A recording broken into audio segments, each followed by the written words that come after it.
Hi, it's Annette here from Discover the Lights of Pennyback History, and today Christchurch and Canterbury turn 168 years old. So I always like to acknowledge that date of the arrival of our first four ships, which was organised by the Canterbury Association. So Charlotte Jane actually rolled in 168 years ago at 10 o'clock and dropped anchor, and that was our first organised settlers by the Canterbury Association. But I thought I would break the mould today and actually take you back a little bit further than the first four ships. And actually, there's been a wee story that I've been wanting to write up for the last couple of weeks, and with lambing and things like that, I just haven't quite got around to it. So I thought, why not just talk you through the story of a group of pre-Adamites. Now, pre-Adamites is the term used for those Europeans that were here before 1850. So the Forgotten 49ers is another one that people like to say. And it's just those Europeans that were here before our first four ships. And I sort of come to realise that there were quite a big group of them that were very, very good friends. They had very close ties. They helped each other out in those first in the 1840s when they were here. And then I came to realise that a lot of them had really early and very unusual deaths.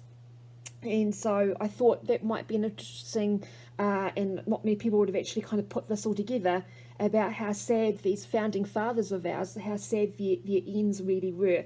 Now, this is all I've got to go on. As you can see, it's just names and the year that they died, just so I don't get myself confused. So everything else I'm saying to you is not scripted, so it's all from the top of my head. So just bear with me, we'll get through this together. So the first one I want to talk to you about is actually one of the most, I reckon, one of the most forgotten founding fathers that we have, and that is Malcolm Mackinnon.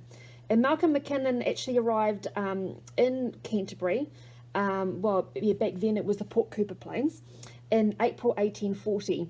And he was the first to bring across ploughing equipment and bullocks. So they arrived at Lake Ellesmere and they were heading to Puturangamutu, which is today Riccarton. So you can imagine Riccarton Bush was 55 acres. You could see it from every direction that you were sort of on the plains, and that's exactly where they wanted to head. Now, he was part of quite a big Australian-based farming party, so him and his wife and little Marianne. So Marianne was only a toddler, so she's the first European child to step onto the plains. They were part of this big party that were heading to Puturangamutu to do some farming. So Malcolm Mackinnon was the first to plough on the Canterbury Plains. So quite a big deal there. Now, these guys believed they had made a purchase of about over, I think it was just under 2,000 acres of Canterbury Plains. They believed they had made that purchase of these whalers, they're called the Weller brothers. And as they were expecting supplies, they were expecting more settlers. And along with the isolation and also native rat, which just went through their crops like nobody's business, most of the party, apart from the Mackinnons, left. They just absolutely fled. But Malcolm Mackinnon was quite determined that he was going to plough on, excuse the pun, until one day there was a fire lit at Lake Ellesmere. We believe the Maori had set it to bring the eels up on the beach. I'm not quite sure how that works. But as it came ripping across the plains towards Puturangamutu, they thought they were under attack and they fled. And apparently they fled towards Akaroa because, of course, by 1840, by the time this happened, Akaroa was quite, we had the Coventry Perry had arrived in August, so we had German and French settlers, and also too the constant voyages of the whalers and sealers. So there's just quite a lively European livelihood happening around Akaroa at that time. So that's where they were going to head. And apparently all they had on them was one potato to eat between the three of them. And apparently Malcolm carried a kitchen table on his back. So I hope you can picture them just ploughing through the tussock, heading to Akaroa. They reached Little River and camped out the night. They actually took their bullocks with them. When they were passing the Avon, right where Christchurch Hospital is now, Malcolm dropped all his farming equipment into the Avon, and apparently it fell into a big hole there. Because he had the mentality of not wanting his farming equipment to fall into the hands of the enemy. So he very much treated the Maori like they were the enemy and that he was at war. So eventually they camped at Little River overnight and stayed in a cave, then went pushed through to Akaroa. So our very first bullocks were sold as meat at Akaroa for the sailors. And eventually they moved out to Island Bay, which is literally right out on the heads as you enter Ekaroa Harbour. And they had a little farmlet there, and apparently they made nice cheeses. And Malcolm was remembered for lugging these cheeses down to the water. So he would go down the slope to the water and drop his cheeses into the boat to go for sale. And unfortunately, just that hard labour took its toll. And in 1860, unfortunately, he committed suicide. He hung himself, and it's reported that he had such a terrible back pain that there was just no relief for him, and sadly, he took his life at that time. Now, the next gentleman I want to talk to you about is Jimmy Robinson Clow, another name that really needs to be more highlighted in the history of Canterbury. Now, he met William Deans in 1841 at Ekaroa.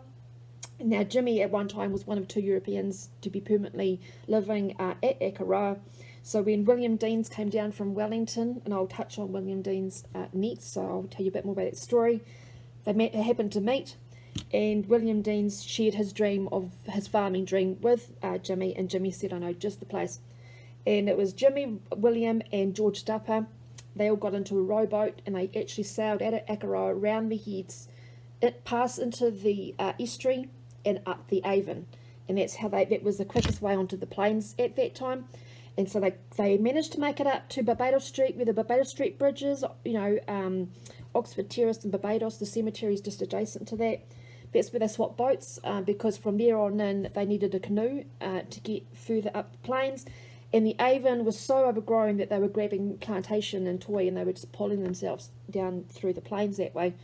And they made it as far as Christchurch Hospital, and it was there that William Deans climbed up on the shoulders of George and Jimmy, and he saw Puruanga Mutu, he saw those beautiful trees, and also helped too that Malcolm McKinnon had done a bit of ploughing, and there was a bit of work done on that bit of land that William Dean said, I'm going to make that my home, that will do, and that was what he was reported to have saying.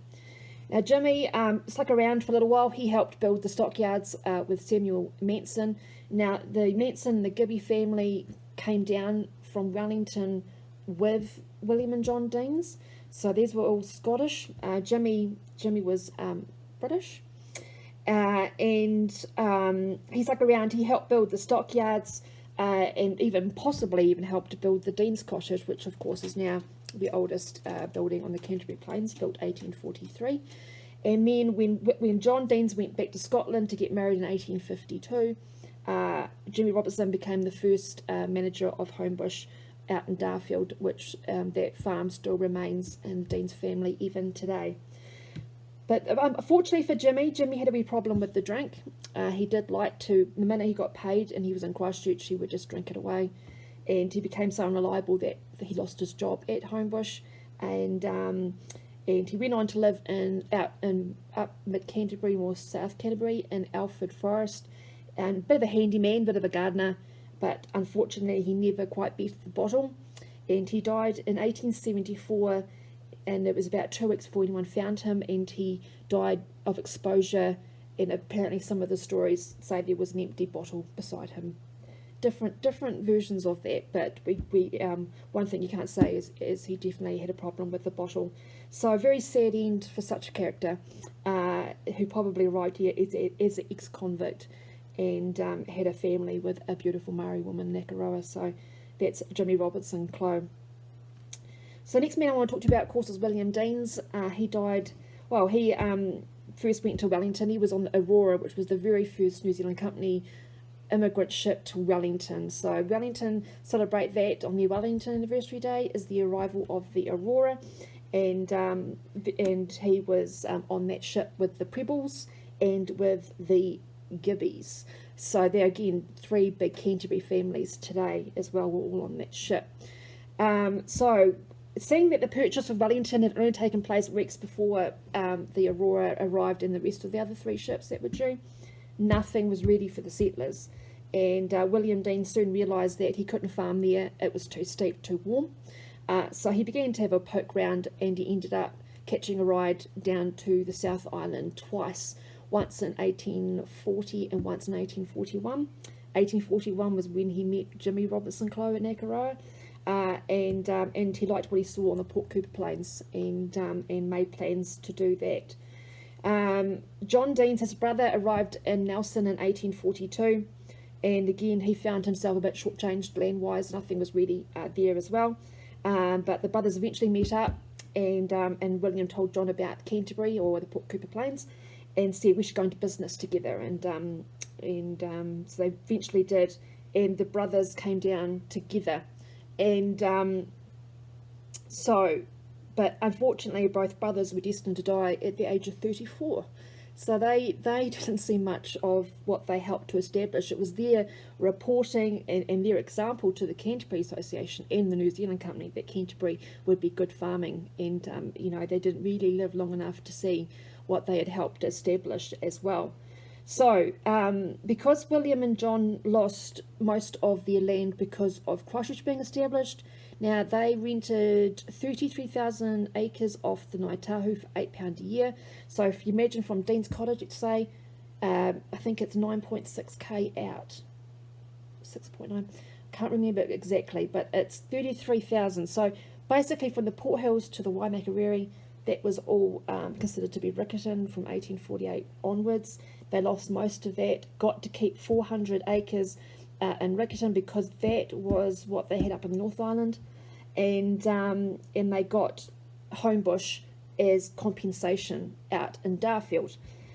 So William Deans left Lyttelton to go to Homebush in Sydney, Australia to purchase some more stock, and his ship foundered on the Kapiti coast, or around by Wellington, Kapiti Coastway, in 1851. So the first 4 ships had only been here 6 months when he perished, and unfortunately no one found his body.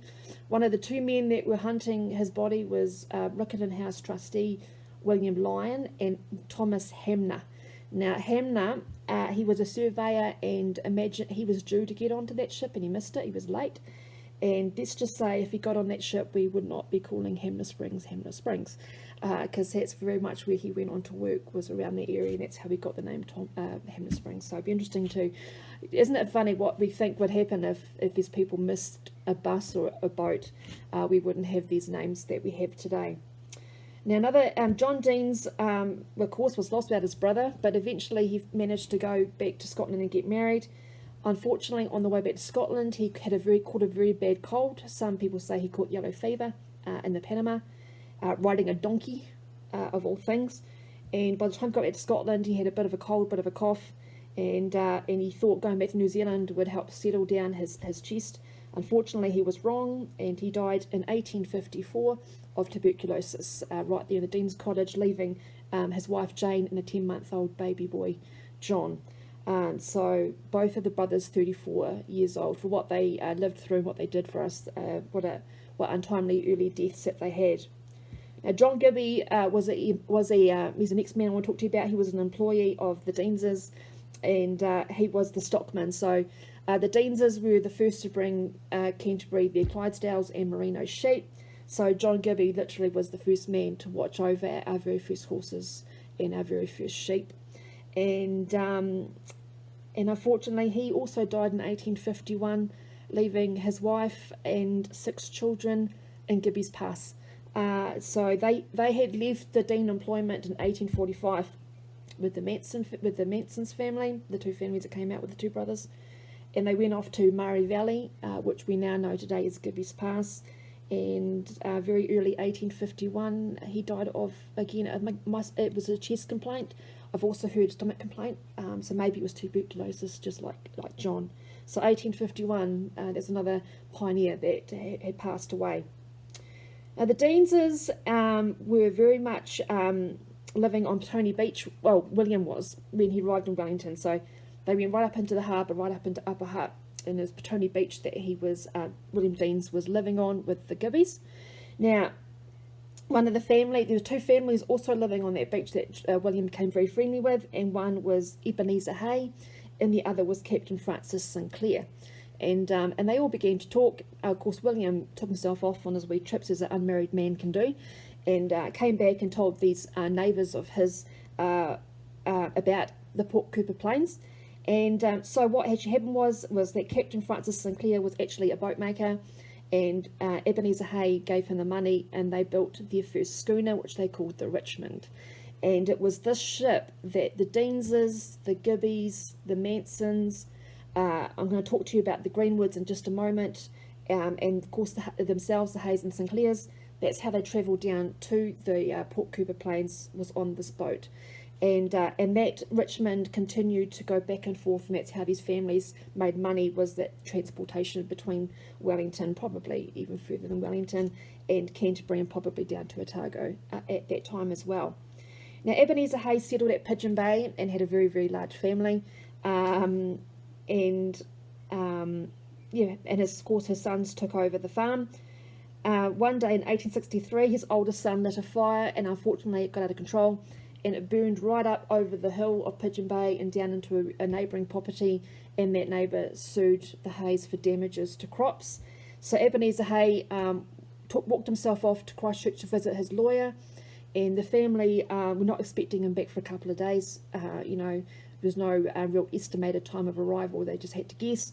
But as the days ticked by, they realised something had happened, and poor Ebenezer, wanting to make it home, he had taken on the bridle path in the dark, slipped off the bridle path and broke his neck. And so it was how Ebenezer Hay passed away, which is very, very quite sad. Captain Francis Sinclair kept building boats. He lived around the corner in Pigeon Bay, which is now Holmes Bay. It was Sinclair Bay for a little while, but now we know it today as Holmes Bay. So he settled the next wee bay across from the Hayes, continued building ships, and he built the Jessie Miller. And the Jessie Miller was going up to Wellington in 1846, and unfortunately he had his oldest son on board. Also on board were cheeses and other efforts made by the Gibbies, Mansons. Apparently there were no Deanses stuff on there, but the Greenwoods and all them, they all, the Greenwoods by then, maybe it was more the might have been more the Rhodes at that time, had their cheeses and maybe even a few stock on there to take to Wellington, and the Jessie Miller floundered, and these Captain Francis Sinclair and his eldest son were lost in the wreck.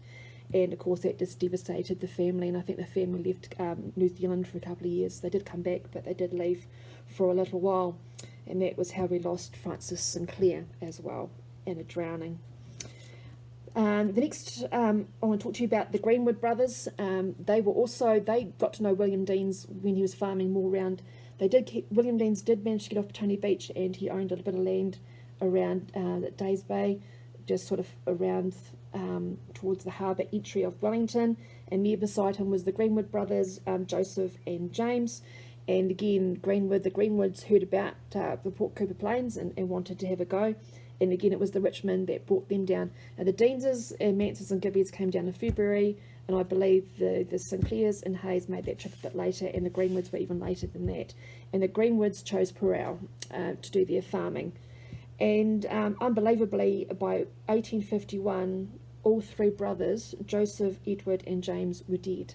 Now, Joseph drowned out by Kaikoura on the Kaikoura coast.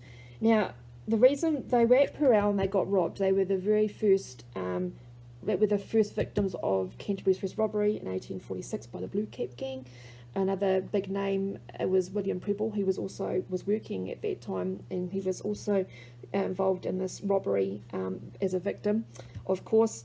So after they were robbed, the brothers didn't feel very safe, and they went up north and established the first sheep farm in North Canterbury, and they called it Mottenau after the river where they farmed beside. So Joseph happened to be travelling by boat from Mottenau to Banks Peninsula. Easiest way to travel than go across the countryside, and his boat never arrived, and they found wreckage a couple of weeks later along the Kaikoura coast there. Now James, there's two stories come out about James. James went to Sydney, a bit like the Deanses, to buy stock. One story said he got sick and had tuberculosis and died, and where another source said that he actually just disappeared, never came back to New Zealand. Because he had a lot of money on him, they presumed he was robbed and probably murdered, and no one ever found out really what happened to him. Edward returned to England and died of illness all by 1851, all those three brothers at Parel were dead. Now, 1846, when they decided to sell Parel, they were very good friends with William Rhodes, who was also from Wellington. William Rhodes had actually delivered the first cattle here in Canterbury, left in 1838, Now he left a married couple in charge in Red Bay, went up to Wellington to open a merchant store, and he rang his brothers, wrote to his brothers, and said, "Come to Port Cooper Plains. I've got a business up and running." And so George Rhodes arrived and took over Purell from the Greenwoods, and so William was up in Wellington running a whaling store. It was his brothers that brought William Deans down to Canterbury. So it was the Rhodes that brought William Deans down to begin with. And George was settled at Purell, William was at Wellington, and Robert Heaton Rhodes arrived just before the first 4 ships. And once that happened, George went down south and developed the first sheep farm in South Canterbury and called it Levels. And it's just north of Timaru, and his little house is the oldest building in South Canterbury, built 1853. So massive family, and competed with the Deanses for selling of meat when the first settlers got here as well. Now in 1864, Robert Heaton Rhodes returned to England for a trip, and George travelled up from the Levels to help run Purell, and spent a couple of days in a sheep dip up to his waist, and actually became very, very ill with a chill, and died there at Purell, which is a very sad end as well. So the family wanted to honour his memory, and what they did a few years later was that they paid for the spire, the spire of the Christchurch Cathedral, so that the spire we used to climb up, and the balcony there, they bought 10 of the 12 bells, and they paid for that spire. So that spire was the Rhodes Spire, and there's a beautiful inscription on one of the bells about George Rhodes as well. And he's buried in Littleton Anglican Cemetery. He's the only one with a crypt. And if you find it there, there's a big stone brought up from Levels that cover his entryway. When I went to visit, of course, earthquakes had happened, and I could actually see the stairs going down to the door where he was buried. So quite a thing to see. So they're all connected either by Putarangamutu or by Wellington, and they were our pre-Adamite settlers, and most of them were British or Scottish, and they just met such sad, untimely deaths, and so early as well. So I hope that was interesting for you, and I hope I didn't go on too long, 20 minutes. Eek. I tried to make it short, but there's so many interesting things to tell you. So I hope you've learnt something, and it makes you appreciate this day, even though these guys were sort of before that. I thought it was a great opportunity to highlight the pre-Adamites. So have a wonderful anniversary day. Just don't forget to have a moment and think about what happened today. The Charlotte Jane and the Randolph arrived tomorrow, 168 years ago would have been the Randolph, and then the Cressy on the 27th of December. So, important date, but there were important things that happened before then as well. So have a wonderful day, guys, and I'll see you next time. Cheers.